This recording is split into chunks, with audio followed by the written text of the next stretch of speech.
Hi అండి అందరికీ. ఇదిగో చూడండి, చెట్టుకి మళ్ళీ మునక్కాయలు అయితే వచ్చాయండి. ఇదిగో మునక్కాయలు అయితే కట్ చేసుకున్నామండి. ఇగో ఇవి అయితే కొంచెం సన్నగా ఉన్నాయన్నమాట. ఇవి మళ్ళీ ఇంకోసారి కట్ చేసుకోవచ్చు. నేను ఇది కొంచెం లావుగా ఉంది కదా, ఈ మునక్కాయని అయితే కట్ చేసుకుంటున్నాను.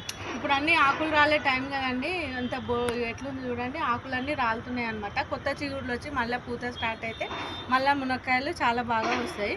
అక్కడ కూడా ఒక చెట్టు ఉంది, దాన్ని కూడా కట్ చేసుకున్నాం. ఇదిగో చూడండి, ఇక్కడ కూడా మునక్కాయ ఉందండి. ఇది పొడవు ఎక్కువ అవ్వట్లేదు, కానీ మంచి సైజు లావుగా అయితే ఉందండి. ఇదిగో ఈ రెండు ఇంకా ఉన్నాయి. ఇది కొంచెం చిన్న ఉంది, ఇంకా మళ్ళీ పిందెలు స్టార్ట్ అవుతున్నాయి కదా, అవి ఇంకోసారి కట్ చేసుకుంటాం. ఇది ఇంకో చెట్టు అండి, ఇక్కడ చూడండి. ఇది కొంచెం సన్న ఉంది కదా, ఇంకోసారి కట్ చేసుకోవచ్చు. ఇది మంచి సైజ్ అయితే రెడీ అయిందండి. ఇది కూడా కట్ చేసుకుందాం. మన గార్డెన్లలో మునక్కాయలు కూడా చాలా ఈజీగా పెంచుకోవచ్చు అండి.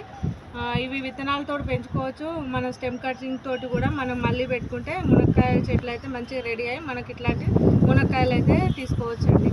ఇదిగో 4 మునక్కాయలు అయితే కట్ చేసుకున్నాయండి ఈరోజు అయితే. నచ్చిందని అయితే అనుకుంటున్నాను. ఈ వీడియో నచ్చినట్లయితే ప్లీజ్ సబ్స్క్రైబ్ చేసుకోండి.